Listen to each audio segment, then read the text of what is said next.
একটা চাল কুমড়ো আমি ধুয়ে নিয়ে সেটাকে জিরি জিরি করে কেটে নিয়েছি। এবার এটাকে আমি প্রেসার কুকারে দিয়ে দেব। প্রেসার কুকারে চাল কুমড়ো দিয়ে তার মধ্যে পরিমাণ মতো নুন দিয়ে দিয়েছি। এবার প্রেসার কুকারে ঢাকনা বন্ধ করে একটা হুইসেল দিয়ে দেব মাত্র। আমি প্রেসার কুকার বসিয়ে একটা মাত্র হুইসেল দিয়ে নিচ্ছি। আমি কিন্তু প্রেসার কুকারে একটুও জল দিইনি, একটা মাত্র সিটি দিয়ে গ্যাসের ফ্লেম বন্ধ করে দিয়েছি। অন্যদিকে কড়াইতে সামান্য পরিমাণ তেল দিয়ে সর্ষে ফোড়ন দিয়েছি এবং তার মধ্যে আমি দুটো ইলিশ মাছের মুড়ো ভেজে নিয়েছি। একেবারে সামান্য পরিমাণ হলুদ আমি কড়াইয়ের গায়েতে দিয়ে দিয়েছি একটা শুকনো লঙ্কা। একটা সিটি দিয়ে সেদ্ধ করে নেওয়া চাল কুমড়ো আমি এর উপরে দিয়ে দিয়েছি। এবার হাই ফ্লেমে নিয়ে গ্যাসের ফ্লেমটা হাই ফ্লেমে দিয়ে আমি খুব ভালো করে নাড়িয়ে নেব। চাল কুমড়োর সঙ্গে যে জলটা ছিল সেটাও দিয়ে দিয়েছি, কারণ তারও একটা উপকারিতা আছে। এবার হাই ফ্লেমে রেখে কয়েক মিনিট রাখলেই জল শুকিয়ে গেলে হয়ে যাবে। কাঁচা লঙ্কা একটু চিড়ে দিয়ে দিয়েছি। জল একদমই শুকিয়ে এসেছে, তবু আমি আরেকটু ভাজা ভাজা করে নেব। তবে এখানে হলুদ কম মনে হলেও আমি এটা কম হলুদেই রান্না করব। এটা একটু সাদা সাদা ভাব থাকবে। জল প্রায় শুকিয়ে এসেছে, এটা কিন্তু একদম হাই ফ্লেমে হচ্ছে। আমি আরও একটু ভাজা ভাজা করে নেব।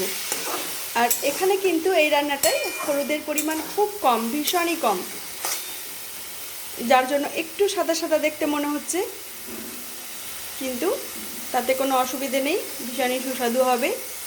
আর চাল কুমড়োতে খুব বেশি হলুদ দিলে খেতে অনেক সময় ভালো লাগে না, আরও একটু ভাজা ভাজা করে নিতে হবে। আর হাই ফ্লেমে চাল কুমড়োগুলো ছড়িয়ে দিয়ে আমি মাছের মুড়োগুলো ভেঙে দেব।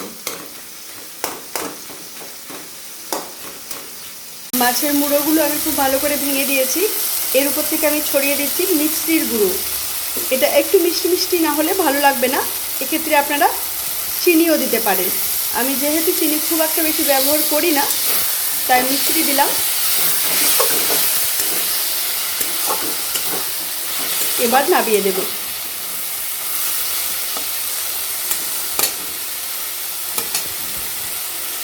খুব ভালো করে ভাজা ভাজা হয়ে গেছে। এবার গ্যাসের ফ্লেম বন্ধ করে দিলাম। কম সময়ে ইলিশ মাছের মাথা দিয়ে চাল কুমড়োর ঘন্ট সম্পূর্ণ তৈরি। বাঙালি হেসেলের খুব জনপ্রিয় একটি রান্না, কম বেশি আমরা সকলেই ভালোবাসি। আরও তাড়াতাড়ি রান্না করতে চাইলে চাল কুমড়ো থেকে বেরোনো জলটা বাদ দিয়ে আপনি চাল কুমড়োটা কষিয়ে নেবেন। চাল কুমড়ো জলটা যেহেতু খুব উপকারী, তাই আপনি সেটা অন্য কোনো রান্না, ডাল বা মাছের ঝোলে ব্যবহার করতে পারেন। খুব ভালো থাকবেন, আবার দেখা হবে পরের ভিডিওতে।